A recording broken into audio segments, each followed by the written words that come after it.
네, 이번에는 연세대 2021 인문사회 2가 되겠습니다. 인문사회 1에서 잠깐 언급을 해드렸듯이 연세대는 이제 인문사회 1과 2가 큰 의미가 없습니다. 시간상의 구분이라고 그러면 생각을 하시면 될 것 같아요. 좀 더 구체적으로 말씀드린다면 경영학과 수험생도 인문사회 1, 2를 다 풀어야 되고요. 철학과 준비하는 수험생도 인문사회 1, 2를 다 풀어야 된다라고 보시면 됩니다. 그리고 기존에 두 문제, 1200자 쓰던 기존의 문제 같은 경우에도 인문사회 구분하지 말고 철학과 경영학과 모든 인문이나 사회계열 수험생들이 다 인문사회를 다 풀어봐야 되는 문제라고 봐주시면 될 것 같습니다. 연세대에서 이러한 그 시험 문제 명칭에 대해서 학생들이 오해를 하기 때문에 그걸 좀 더 명확하게 하기 위해서 인문사회 1, 2로 좀 평이하게 시간상으로 구분해놨다고 봐주시면 되겠습니다. 자, 그럼 본격적으로 문제를 풀어볼 텐데요. 항상 논술 문제에서는 시험장에 가서 여러분들이 제시문이 중요한 게 아니라 문제에 있는 논제 분석을 먼저 해야 됩니다. 일반적으로 대부분 수험생들이 잘못 알고 있는 게 제시문을 이해하는 게 쉽다 그러면 문제를 쉽게 느끼고 제시문을 이해하는 게 어렵다라고 느끼면 문제를 어렵다고 느끼는데 그건 맞지 않습니다. 그래서 제시문을 이해할 때도 설령 내가 특정 제시문을 이해하지 못한다고 하더라도 그거는 여러분들의 능력이 부족한 게 아니라 당연히 논술 시험에서는 제시문 한두 개 정도는 이해 못하는 게 당연합니다. 하지만 출제자가 요구하는 거는 제시문 독해가 잘 이해가 되지 않는다고 하더라도 문제 안에 있는 논제 분석과 제시문 간의 관계를 통해서 얼마나 내가 그거를 유추해서 해석해낼 수 있는 능력이 있느냐 없느냐 이걸 묻는 거지, 직접적으로 제시문을 이해한다라고 해서 문제를 푸는 게 쉽고 이해하기 어렵다라고 해서 문제가 어렵다 이렇게 판단해서는 안 될 문제라는 것이죠. 자, 그럼 본격적으로 한번 문제, 논제 분석을 들어가 보도록 하겠습니다. 실제 시험장에서 여러분들이 문제지를 받자마자 제시문을 먼저 보는 게 아니라 가장 먼저 뭘 판단해야 됩니까? 문제에서 논제를 봐야 됩니다. 전형적으로 최근 유형에 맞게끔 두 문제 세팅인데 각각의 문제에 1-1과 1- 그 다음에 2-1과 2-2로 이렇게 4개의 항목으로 나누어져 되어 있고요. 분량은 각각 항목마다 600자 정도로 부여가 되고 있습니다. 자, 그러면은 논제별로 한번 살펴보도록 하겠습니다. 문제 1-1은 가와 나의 관점에서 제시문 다의 등장인물 임시의 노동을 설명하셔. 논제가 하나입니다. 뭡니까? 제시문 다의 등장인물 임시의 노동을 설명하셔. 논제 핵심어는 뭐가 되겠습니까? 여기 나와 있는 임시의 노동. 그래서 라고 여러분들이 논제 핵심어라고 봐주시면 될 것 같고요. 1-2는 제시문 라의 실험 결과를 바탕으로 제시문 가와 나의 관점을 뭐하시오? 평가하시오. 여기도 논제가 하나밖에 없죠. 그래서 인문사 1 같은 경우에는 1-1과 1-2에 다 각각 문제가 2개씩 해서 여러분들이 좀 버겁다라고 느꼈다고 한다면 인문사 2 같은 경우에는 각각 항목별로 논제가 하나씩이기 때문에 여러분들 훨씬 더 수월하다고 느낄 가능성도 있을 것 같아요. 자, 그러면 이러한 논제를 통해서 출제자가 요구하는 힌트나 함정이 있는지 한번 살펴보도록 하겠습니다. 항상 말씀드리듯이 힌트는 잘 받아 먹어야 되고요. 함정은 잘 피하고 극복을 해야 되겠죠. 자, 먼저 다의 등장인물인 임시의, 우리가 지금 제시문 다는 읽어보질 않았지만 그리고 다의 등장인물 한 명이 아니라 여러 명이 나올 수가 있겠죠. 근데 그 여러 명의 등장인물 중에서 우리는 누구를 중점적으로 빨리 체크를 해야 된다? 이 임시라는 사람을 체크를 해야 되고 그 임시의 여러 가지 행위 행동이 있겠지만 그 중에서 뭘 우리가 가장 중요하게 생각해야 된다? 임시의 노동. 그래서 여기 나오는 임시의 노동만 보더라도 이번 연세대 인문사회 2는 전체적인 주제가 노동일 가능성이 크겠구나라고 충분히 여러분들이 유추가 가능하다는 겁니다. 그래서 다에 나와 있는 구체적인 인물인 임시의 노동을 설명하려고 했는데 이 임시의 노동을 여러분 마음대로 설명하지 말고 가와 나의 관점에서 임시의 노동을 설명해라 이렇게 돼 있습니다. 이제 여기에서 연세대 논술 문제가 굉장히 좀 기교가 들어갔다는 걸 알 수가 있는데요. 즉 문제 1-1에서는 가와 나를 요약하라는 논제가 있다 없다? 없습니다. 그럼에도 불구하고 우리가 다에 나와 있는 임시의 노동을 설명하는 데 있어서는 반드시 가와 나가 요약이 돼야 됩니다. 그런데 가와 나가 두 관점으로 나눠져 있다는 거죠. 두 관점에서 임시의 노동을 설명하라는 것은 우리가 또 재심은 가나를 읽어보지 않았지만 어떻게 논제 분석상 유추가 가능합니까? 가와 나는 서로 대립성을 띠고 있을 가능성이 크겠구나라고 말할 수 있다는 겁니다. 즉 다시 말하자면 가와 나를 직접적으로 비교 요약하라는 논제가 없음에도 불구하고 사실상 가와 나의 비교를 근거로 해서 임시의 노동을 설명하라고 한 거기 때문에 가와 나는 대립성을 띠고 있을 가능성이 큽니다.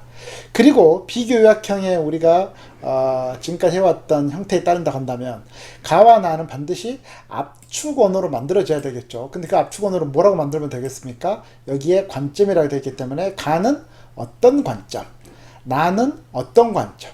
그런데 임시의 노동에 대해 설명을 했기 때문에 가와 나 둘 다 뭐에 대한 관점이겠어요? 어떤 노동에 대한 관점이겠죠. 즉 가와 나는 둘 다 노동의 관점에 대해서 나타내고 있는데 그 노동에 대한 관점이 뭐다? 확연히 대립성을 띠고 있다. 그리고 이 가와 나의 관점에서 임시의 노동을 설명하라는 것은 사실상 임시의 노동은 이게 사례를 뜻합니다. 사례. 그러면 여기 나와 있는 이 가와 나는 뭘 뜻하는 걸까요? 이론을 뜻하는 거죠.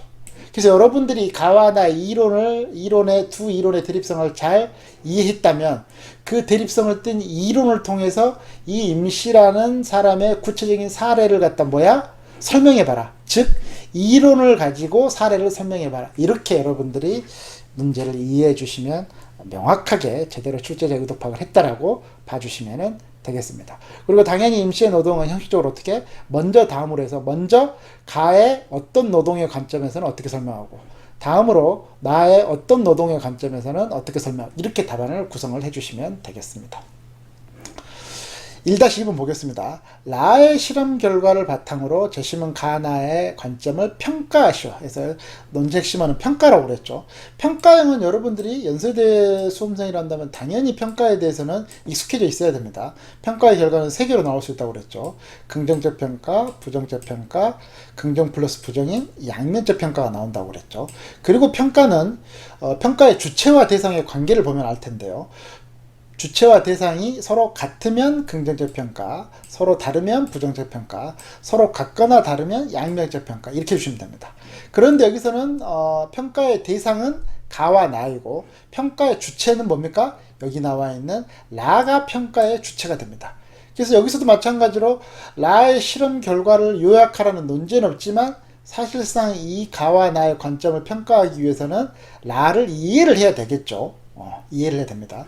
그리고 참고적으로 여기 나와 있는 이 라가 통계 자료가 들어갈 수도 있고 아니면은 최근 연세대 유형처럼 라가 테스트가 들어갈 수도 있겠죠. 또 거기서 좀 더 우리가 꼬인 문제라고 본다고 한다면 라가 난데없이 갑자기 영어 제시문이 나올 수도 있겠죠. 이런 여러 가지 경우의 수를 여러분들이 다 고려를 해야 됩니다. 좌우지간 중요한 거는 라의 실험 결과의 핵심적인 내용이 앞에 우리 문제 1-1에서 근거로 삼았던 가와 나의 각각의 관점이 서로 같냐 다르냐 이것만 명확하게 판단을 해 주시면 되겠죠. 아까 말씀드린 대로 평가는 주체와 대상이 서로 같으면 긍정적, 다르면 부정적, 같거나 다르면 양면적 이렇게 해주시면 되겠습니다. 그래서 1-1과 1-1을 보게 되면 약간 문제가 변형이 있는데요. 이러한 변형이 바로 뭐냐면 논술에 대한 기본기가 탄탄해야지만이 이러한 변형된 문제에 대해서 여러분들이 흔들림 없이 풀 수가 있다는 거죠. 그래서 논술이 이러한 기본기가 탄탄하기 위해서는 어느 정도 기간의 숙련된 연습이 좀 필요합니다. 그래서 실제로 연세대 논술 같은 경우에도 1년 정도 준비를 저에게 첨삭을 받고 이렇게 지도를 받은 학생들은 솔직히 합격률이 굉장히 높습니다. 대신 이제 갑자기 뭐 한두 달 해가지고 연세대 논술을 합격하겠다. 이거는 사실상 도덕심보하고 똑같죠. 물론 한 달 만에 합격한 사람도 없진 않습니다. 그런 경우는 정말 극소수의 아주 예외적인 경우인 거고요. 일반적으로 연세대 논술을 준비를 한 학생들 중에서는 어느 정도 오랜 기간 준비한 학생들이 합격률이 높은 거는 분명합니다. 실제 우리가 영어 수학도 중학교 1학년 때부터 6년 이상 공부를 하더라도 1등급 받기가 쉽지 않은데 영어 수학보다 훨씬 더 어렵고 그 다음에 좀 더 난이도가 높은 논술 문제를 한두 달 만에 합격을 하겠다. 이거는 사실상 거의 뭐 떨어지는 걸 각오하고 쓴다라고 볼 수밖에 없겠죠. 자, 그러면은 2-1과 2-1을 보겠습니다. 인문사회 1의 문제에서도 마찬가지였지만 여기 이번 인문사회 2에서도 통계 자료가 제시문 가나다라에 나와 있지 않고 문제 아래가 있죠. 그러면 아까 우리가 1번에서 설명했을 때 라에도 통계 자료가 안 나와 있고 텍스트만 나와 있을 가능성이 크겠죠. 2-1번 한번 보겠습니다. 어떤 국제기구에서 노동과 여가, 소득과 생활비가 삶의 질에 미치는 영향을 파악하기 위해 ABC 세 국가를 조사하여 아래 그림의 결과를 얻었다. 세 국가를 비교하여 분석하고 이를 바탕으로 근거로 해서 제시문 라의 주장을 또 뭐해라? 평가하시오 이렇게 됐습니다. 그래서 2-1에서는 지금 논제가 몇 개인가요? 2개죠. 2개면 반드시 논제가 바뀔 때 새로운 단락. 그 다음에 핵심 논제는 항상 전체 답안 분량의 절반 이상을 여러분들이 부여를 해주시면 되겠습니다. 그리고 이제 이렇게 통계 자료가 하나, 둘, 세 개가 나와 있죠. 여러분들이 항상 공포심을 드는 게 이렇게 하나만 나와도 통계자료는 어렵다고 생각하는데 세 개가 나왔다 해서 어렵다라고 더 느낄 가능성이 크겠죠. 그런데 제가 항상 말씀드리듯이 우리 문과생들은 사탐에서 나오는 각 영역별로 한 3등급 이내 정도, 2, 3등급 이내 정도면 충분히 어렵지 않게 풀 수 있는 통계자료라고 봐주시면 되겠습니다. 그 다음 마지막 2-2는 이제 수리 개념 문제가 들어가 있겠죠. 어떤 국가에서 국민 각각의 삶의 질은 노동시간에 따라 다음과 같이 결정된다라고 이제 수식을 주고요. 즉 삶의 질은 근로소득 WX에서 여가 감소, 스트레스, 피로 등 노동의 정신적, 여기 노동 나온 것처럼 아까 우리 문제 1번 풀 때 전체 주제가 노동일 가능성이 크다라고 했는데 지금 수리 문제에도 지금 노동이 들어가 있죠. 그래서 이번 연세대 주제는 노동이라고 봐주시면 될 것 같습니다. 그래서 정신적 분석 3분의 h x 세제곱을 뺀 값으로 정의된다. 그래서 이렇게 쭉 수식과 관련되는 이제 문제가 전개가 되고요. 최종적으로 논제가 여기 몇 개 나옵니까? 2개가 나와 있습니다. W가 1일 때 H와 노동시간 X의 함수 관계를 구하고, 함수 뭐야? 관계. 정답이 있겠죠. 그 의미를 설명하시오서 논제가 2개이기 때문에 논제가 구분되는 이곳에서 새로운 단락으로 바꾸고요. 당연히 또 이 의미인 핵심 논제는 전체 답안 분량의 50% 절반 이상이 돼야 되겠습니다.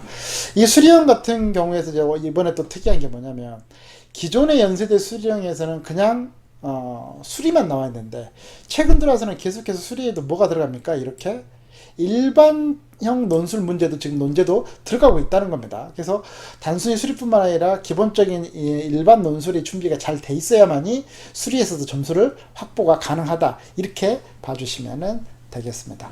참고로 연세대는 수리형 답안은 모범 답안을 제시하고 있기 때문에 그걸 근거로 해서 조금 이따 다시 한번 살펴보도록 하겠습니다. 그래서 이렇게 문제 2-1과 2-는 논제가 2개씩 나와 있고요.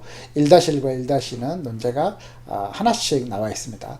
그러면 이러한 논제를 통해서 여러분들이 나름대로 충분히 출제자가 요구하는 의도라든가 이런 걸 갖다 파악할 수 있을 텐데요.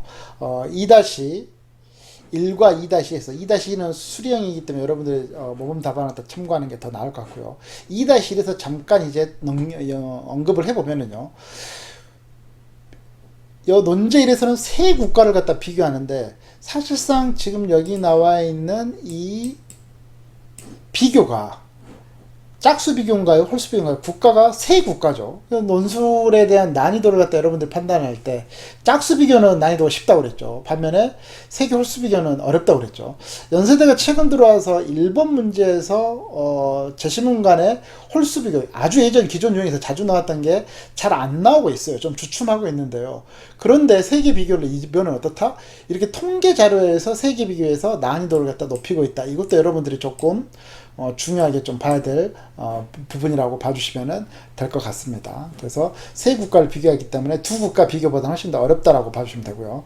그 다음에 라의 주장을 갖다가 평가라고 했는데 항상 이 또 평가는 앞에 나와 있던 평가하고 다르지 않습니다. 결과가 긍정적, 부정적, 양면적 평가 이렇게 세 개가 나오겠죠. 그리고 세 국가를 비교해 분석하고 이걸 세 국가 비교해 분석한 것과 같냐 다르냐에 따라서 라의 주장의 평가의 결과를 갖다 여러분들이 써주시면 되겠습니다. 이것도 논제 분석하면서 먼저 미리 설명을 하자면요. 국가가 이렇게 A 국가, B 국가, 세 국가 이렇게 되어 있죠. 그래서 이 세 국가를 다 비교하라고 했는데 부분별로 이렇게 나눠져 있습니다. 먼저 노동과 여가 시간 비중을 보게 되면 A국은 어때요? 노동 시간은 많은 반면에 여가 시간은 적고요. B국은 노동 시간과 여가 시간이 50대 50이니까 균형을 이루고 있다라고 볼 수가 있고요. 그 다음에 C국은 노동 시간이 여가 시간보다 더 많지만 A국보다는 뭐야? 여가 시간이 더 많이 확보되어 있다. 이렇게 여러분들이 좀 이해를 해주시면 될 것 같고요. 그 다음에 이 세 국가가 월평균 근로소득과 생활비 두 개를 갖다 비교를 해봤는데요. 지금 A국 같은 경우에는 근로소득이 높죠. 반면에 생활비는 굉장히 낮고요. 그 다음 B국 같은 경우는 근로소득과 생활비가 거의 비슷한 수준을 띄고 있고요. C국은 근로소득과 생활비가 A국보다는 조금 더 가깝게 차이가 좀 적다 이렇게 판단할 수 있겠습니다. 그 다음에 삶의 질 부분에서는요, 자아 성취감과 스트레스, 자아 성취감은 긍정적인 면이고 스트레스는 부정적인 면이겠죠. A국은 자아 성취감도 높지만 스트레스도 높고요. B국은 자아 성취감이 그렇게 높진 않지만 스트레스도 그렇게 많진 않다. A국에 비해서. 그 다음에 C국 같은 경우에는 자아 성취감이 높은 편이고 스트레스는 낮은데 A국과 B국보다는 차이가 크다. 이렇게 여러분들이 구체적으로 조금 이해를 해주시고 이걸 답안으로서 나름대로 논리정연하게 전개를 해주시면 됩니다. 그리고 그러한 세 국가 비교 분석이 라의 주장과 같냐 다르냐 이걸 가지고 긍정과 부정의 평가로 나누어서 답안을 전개해 주시면